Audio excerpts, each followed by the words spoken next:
Terima kasih Anda masih bersama saya Siti Tania di Kompas Lampung, Saudara. Pasca 7 tahanan kabur di Polsek Natar, Lampung Selatan, Kepolisian Daerah Lampung menurunkan sejumlah personilnya untuk memperketat penjagaan di sejumlah tempat, seperti pelabuhan penyeberangan Bakahuni dan perbatasan wilayah. Peristiwa kaburnya 7 tahanan dari Polsek Natar Kabupaten Lampung Selatan terjadi pada Kamis dini hari. Dari ke-7 tahanan tersebut, 3 diantaranya telah ditangkap kembali, sementara 4 lainnya dalam upaya pencarian polisi.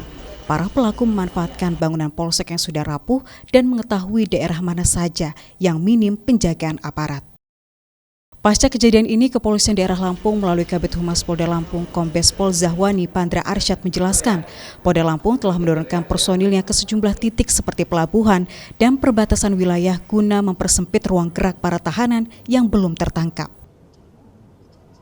Kami melakukan penyekatan dan pengawasan di jalur-jalur penyeberangan, baik itu di Pelabuhan Bakahuni maupun di perbatasan-perbatasan, dan kita sudah sebar pelaku, ya, maupun identitas pelaku dan DPO yang sudah kita terbitkan DPO, ya, dengan ciri-ciri daripada identitas tersangka itu. Sebelumnya, peristiwa tahanan kabur terjadi di Polsek Tanjung Karang Barat beberapa waktu lalu. Kini peristiwa serupa terjadi kembali. 7 tahanan Polsek Natar, Kabupaten Lampung Selatan kabur dengan cara merusak plafon sel tahanan. 3 diantaranya akhirnya dapat ditangkap kembali. Roma Afria Idam, Kompas TV, Lampung. Kita beralih ke informasi akhir, Saudara. Maraknya isu penculikan anak yang berujung perundungan terhadap warga yang dituduh sebagai pelaku penculikan di Bandar Lampung belakangan menjadi perhatian khusus aparat Polresta Bandar Lampung. Polisi menghimbau masyarakat tidak mudah terpancing isu tentang penculikan anak serta menyebarkan informasi hoaks tentang pelaku penculikan.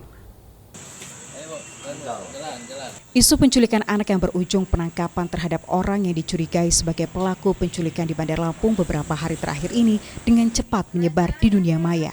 Peristiwa ini memicu kekhawatiran warga yang percaya dengan merebaknya informasi hoaks di media sosial. Ironisnya, beberapa kasus penangkapan warga yang dituduh pelaku penculikan ini hingga saat ini belum terbukti kebenarannya. Kombes Yan Budi, Kapolresta Bandar Lampung menegaskan, sejauh ini tidak ada kasus penculikan anak yang terjadi di wilayah hukum Polresta Bandar Lampung.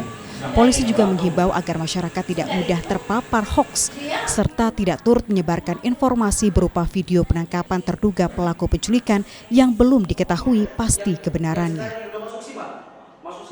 Sampai dengan saat ini menegaskan bahwa belum ada laporannya terkait penculikan anak. Isu-isu yang beredar saat ini, saya harapkan masyarakat Kota Bandar Lampung tidak mudah termakan dengan isu atau berita-berita yang tidak benar atau sering disebut hoaks itu. Diberitakan sebelumnya, warga di kawasan Jalan Pangeran Antasari, Bandar Lampung beramai-ramai mengamankan seorang nenek pemulung yang diduga pelaku penculikan anak. Ironisnya, ibu parubaya ini nyaris menjadi bulan-bulanan masa, serta video penangkapannya dengan cepat viral di media sosial. Sementara berdasarkan pemeriksaan polisi, nenek yang diketahui bernama Irawati, warga asal Puncak Sekuning, Palembang, Sumatera Selatan ini tidak terbukti melakukan penculikan. Irawati yang diketahui seorang tunawisma yang hidupnya sebatang kara ini telah dibebaskan dari Mapolsek Tanjung Karang Timur usai menjalani pemeriksaan di Mapolsek setempat. Peristiwa serupa juga terjadi 2 hari sebelumnya. Isu penculikan dengan penangkapan seorang ibu ini juga terjadi di Kecamatan Sukarame, Bandar Lampung. Warga menangkap seorang ibu yang dicurigai akan menculik salah seorang siswa salah satu yayasan sekolah tidak jauh dari lokasi kejadian. Ironisnya, video penangkapan ibu yang diketahui mengidap gangguan jiwa ini juga tersebar di media sosial yang memicu kekhawatiran warga. Warga dihimbau untuk waspada dan tidak menyebarkan berita yang belum diketahui kebenarannya. Roma Afria Idam, Kompas TV, Lampung. Sebelum menutup rangkaian berita hari ini, kami memiliki informasi seputar jadwal sholat edisi Februari 2020 untuk wilayah Bandar Lampung dan sekitarnya.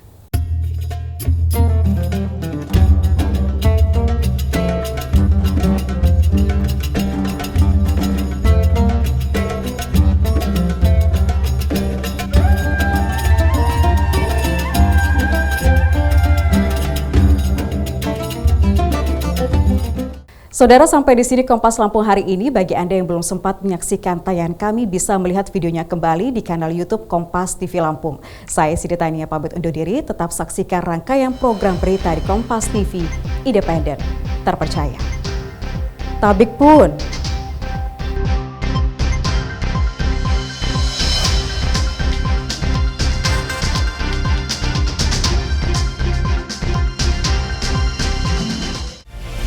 Kompas TV, independen, terpercaya.